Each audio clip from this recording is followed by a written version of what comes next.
Ration कार्डवर महिलांना 9,000 रुपये मिळणार आहेत. उपमुख्यमंत्री सुनेत्रा पवार यांनी ही आतापर्यंतची सर्वात मोठी घोषणा केली आहे. लक्ष द्या, फक्त 5 मिनिटांपूर्वी अन्न व नागरी पुरवठा विभागाचा अधिकृत GR प्रसिद्ध झालाय. आता ज्यांच्याकडे रेशन कार्ड आहे अशा पात्र महिलांच्या बँक खात्यात 9,000 रुपये थेट जमा केले जाणार आहेत.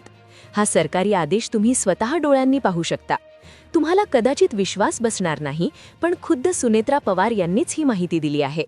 महाराष्ट्रातील रेशन कार्ड धारक कुटुंबांसाठी ही फार मोठी आनंदाची बातमी आहे, कारण आता रेशन कार्डावर थेट रोख रक्कम मिळायला सुरुवात होणार आहे. तुम्हाला फक्त एक साधा फॉर्म भरायचा आहे आणि अवघ्या 48 तासांच्या आत हे पैसे तुमच्या खात्यात पडणार.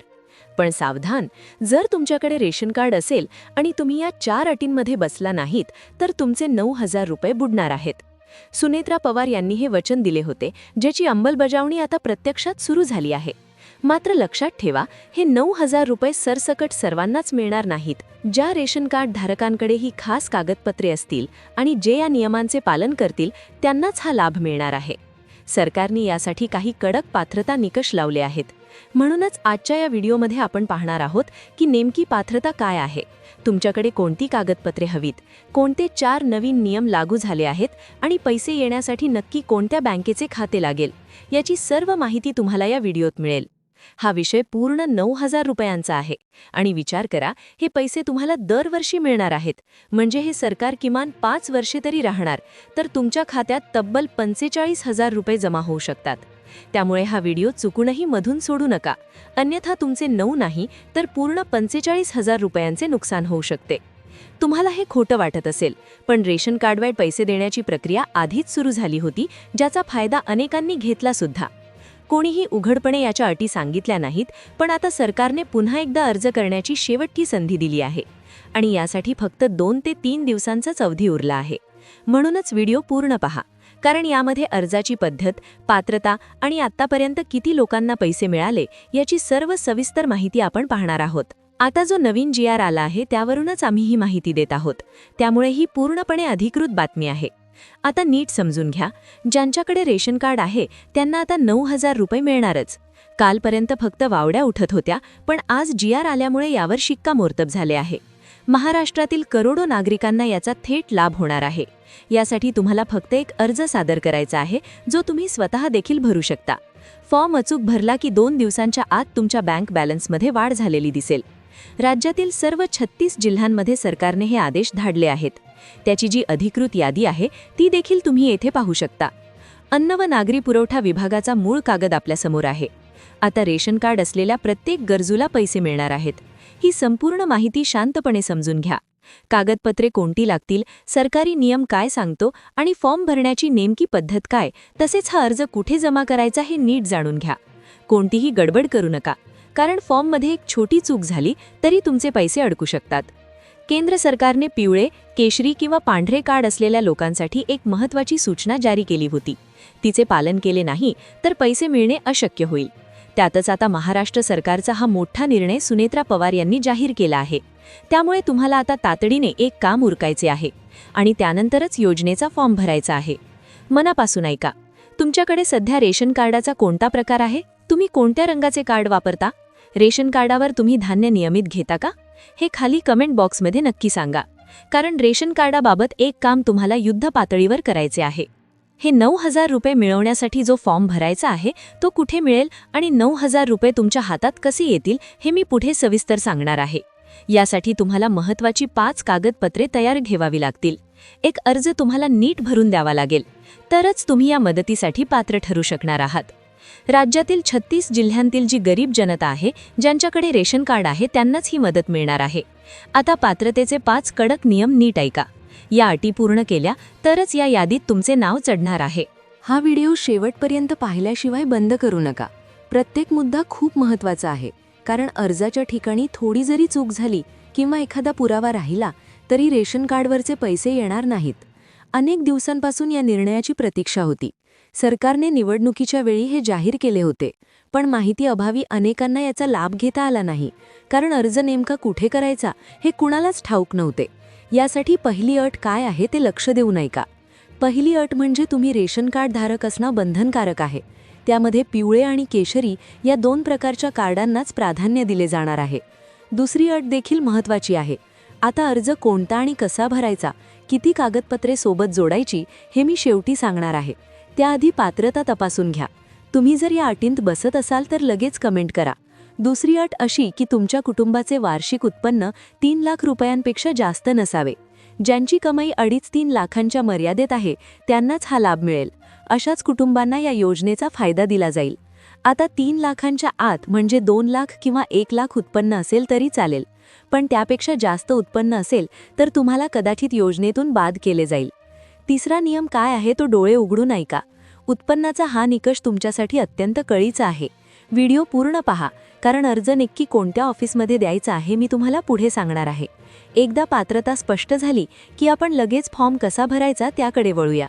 सगळ्यात महत्त्वाचे म्हणजे यासाठी तुम्हाला 4 ते 5 कागदपत्रे लागतील.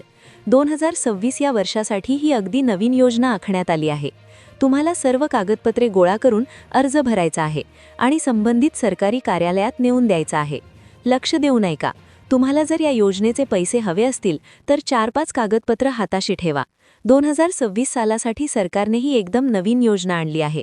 तुम्हाला फक्त ही कागदपत्र गोळा करून अर्ज भरायचा आहे आणि सरकारी ऑफिसात नेऊन द्यायचा आहे. कुठेही कम्प्युटरवर किंवा ऑनलाईन रांगेत उभं राहण्याचं टेन्शन घेऊ नका. सगळं काम ऑफलाईनच करायचं आहे. तुमचे सर्व पुरावे तयार ठेवा आणि अर्जासोबत त्यांच्या झेरॉक्स लावून जमा करा. दुसरी मोठी अट नीट समजून घ्या. पिवळ्या आणि केशरी रेशन कार्डावर जर ही 9,000ची मदत हवी असेल तर घरात कोणीही सरकारी नोकरीवाला नसावा. जर घरात कोणी पोलीस असेल, सैन्यात असेल किंवा साध्या सरकारी कचेरीत जरी कामाला असेल किंवा एसटी, नगरपालिका अशा ठिकाणी नोकरीला असेल तर तुम्हाला 1 रुपयाही मिळणार नाही. रेशन कार्ड असूनही घरात सरकारी पगार येत असेल तर हा लाभ विसरा. तिसरी अट म्हणजे रेशन कार्डावर पैसे मिळवण्यासाठी घरात कुणीही पेन्शन घेणारी व्यक्ती नसावी.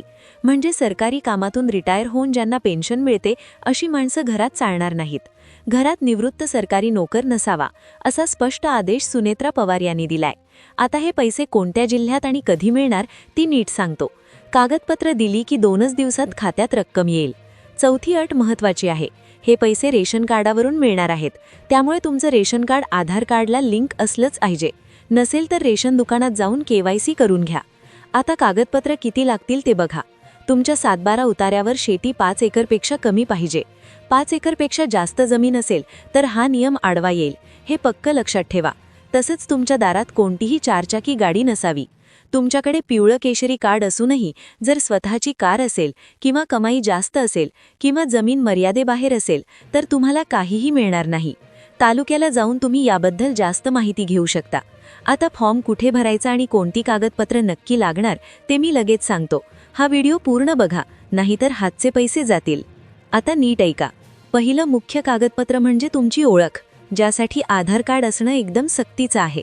दुसरं म्हणजे तुमच्या उत्पन्नाचा अगदी ताजा दाखला. तुमची कमाई अटीमध्ये आहे हे दाखवण्यासाठी हा पुरावा द्यावाच लागेल. आधी पिवळ्या कार्डासाठी 15,000 आणि केशरीसाठी लाखाची मर्यादा होती, पण आता तुम्हाला या चालू वर्षाचा नवीन दाखला जोडावा लागणार आहे. तिसरी गोष्ट म्हणजे आधारसोबत पॅन कार्डची जोड द्यावीच लागेल. पॅन कार्डमुळे तुमची सगळी पैशांची माहिती सरकारला समजते, म्हणून ते बंधनकारक केलंय. त्यानंतर तुमच्या शेतीचा 7-12 उतारा तयार ठेवा, ज्यातून तुमची जमीन नक्की किती आहे ते सरकारला कळेल. जमीन 5 एकरच्या आत असेल तरच तुमचा नंबर लागेल, नाहीतर तुमचा अर्ज थेट रिजेक्ट होईल. आणखी एक मोठी गोष्ट म्हणजे बँकेचं पासबुक. पासबुकची झेरॉक्स एकदम कोरी आणि स्पष्ट असावी, ज्यावर IFSC कोड आणि खाते नंबर नीट वाचता येईल. शक्यतो पोस्ट बँक, SBI किंवा बँक ऑफ महाराष्ट्रासारख्या मोठ्या बँकांचंच खातं वापरा आणि ते आधारला जोडलेलं असल्याची खात्री करा. बघा, काही लोक पतसंस्थेचे किंवा सोसायट्यांचे नंबर देतात, पण तिथे सरकारी पैसे यायला खूप कटकट होते. त्यामुळे फक्त नॅशनलाइज बँकेचीच माहिती द्या. आता मुख्य म्हणजे हे पैसे नक्की कोणत्या जिल्ह्यात वाटले जाणार आहेत. पहिल्या टप्प्यात 14 जिल्हे फायनल झालेत. नीट नावं ऐका. छत्रपती संभाजीनगर, जालना, नांदेड, परभणी, लातूर, हिंगोली, अमरावती, वाशिम, अकोला, बुलढाणा आणि यवतमाळ हे सगळे शेतकरी पट्ट्यातील जिल्हे आहेत. येथे अन्न सुरक्षा कायद्यानुसार हा निधी दिला जाणार आहे. हे पैसे फक्त त्या कष्टकऱ्यांसाठी आहेत ज्यांच्या नावे जमीन आणि रेशन कार्ड आहे. मग आता वेळ वाया घालवू नका. लगेच जवळच्या रेशन दुकानात पळा, तिथून अर्ज घ्या आणि त्यावर आधार, पॅन, 7/12, उत्पन्नाचा दाखला आणि रेशन कार्डची झेरॉक्स जोडून फोटोसह जमा करा. ई-केवायसी बाकी असेल तर ती आधी उरका आणि मगच फॉर्म भरा. आतापर्यंत आपण पाहिलं की सरकारी GR काय म्हणतोय आणि सुनेत्रा पवार यांनी नेमकी काय घोषणा केली. पण आता सगळ्यात महत्त्वाचा भाग म्हणजे हा अर्ज कधी भरायचा, नक्की कसा भरायचा. कारण इथेच खरी गोची होते. बरेच लोक घाईगडबडीत चुकीचा फॉर्म भरतात आणि मग म्हणतात की दादा माझे पैसे आले नाही, तर आता मला एक वही आणि पेन घ्या किंवा हा व्हिडिओ नीट लक्ष देऊ नाही का. बघा, मी तुम्हाला स्टेप बाय स्टेप सांगणार आहे की तुम्हाला नक्की काय करायचे. पहिली पायरी, तुम्हाला तुमच्या गावातील किंवा जवळच्या रेशन दुकानात, स्वस्त धान्य दुकानात जायचे आहे. तिथे गेल्यावर त्यांना सांगा की रेशन कार्डवरील 9,000 रुपये अनुदानासाठी जो नवीन ऑफलाईन अर्ज आला आहे तो मला द्या आणि फॉर्म घेताना तो व्यवस्थित आहे का ते तपासून घ्या. दुसरी पायरी, आता कागदपत्रांची जमवाजमव करा. तुमचा आधार कार्ड, ज्याला मोबाईल नंबर लिंक असावा, तुमचं बँक पासबुक लक्षात ठेवा. खातं शक्यतो पोस्ट ऑफिस किंवा स्टेट बँकेचं असावं, कारण सरकारी पैसे त्याचेच लवकर जमा होतात. आणि सगळ्यात महत्त्वाचं म्हणजे तहसीलदारांचा या नवीन वर्षाचा नवीन उत्पन्नाचा दाखला. जुना दाखला असेल तर तो चालणार नाही, तो रिजेक्ट केला करतील. तिसरी पायरी, फॉर्म भरताना कोणतेही खाडाखोड करू नका. तुमचं नाव जसं रेशन कार्डवर आहे तसंच लिहा. तिथे तुमचा मोबाईल नंबर द्यायला विसरू नका, कारण पैसा जमा झाले की तुम्हाला मेसेज येईल. चौथी पायरी, आता हा भरलेला फॉर्म आणि त्याच्यासोबत जोडलेली कागदपत्रे तुमच्या भागातील तहसील कार्यालयात किंवा सेतू केंद्रात जाऊन जमा करायची आहे. जमा केल्यावर तिथली पोचपावती मागायला विसरू नका. ती पावती तुमच्याकडे पुरावा म्हणून ठेवा. आता एक महत्त्वाची सूचना मित्रांनो, ही मुदत फक्त 2 ते 3 दिवसांचीच आहे असं समजा, कारण एकदा याद्या सरकारकडे गेल्या की तुमचं नाव राहून जाईल. तुमच्या घरातल्या महिलांना हे 9,000 रुपये मिळवून देणं ही आता तुमची जबाबदारी आहे. मला एक सांगा, तुमच्यापैकी किती जणांचे रेशन कार्ड अजून आधार कार्डला लिंक नाही आहे किंवा कोणताही KYC करताना अडचण येते? मला आत्ताच्या आत्ता खाली कमेंट्समध्ये नक्की सांगा. ज्याला अडचण येते त्यांच्यासाठी मी स्वतः पुढचा खास व्हिडिओ घेऊन येईल. आणि हो, तुम्ही हा व्हिडिओ महाराष्ट्रातील कोणत्या जिल्ह्यातून बघताय ते नक्की सांगा. ते सुद्धा सांगा, म्हणजे मला समजेल की माझी माहिती कुठपर्यंत पोहोचते. महत्त्वाची वाटली असेल तर आत्ताच चॅनलला सबस्क्राईब करा आणि या व्हिडिओ तुमच्या नातेवाईकांना, मित्रांना लगेच शेअर करा, जेणेकरून कोणाचंही नुकसान होणार नाही. चला तर मग भेटूया पुढच्या व्हिडिओमध्ये. तोपर्यंत धन्यवाद.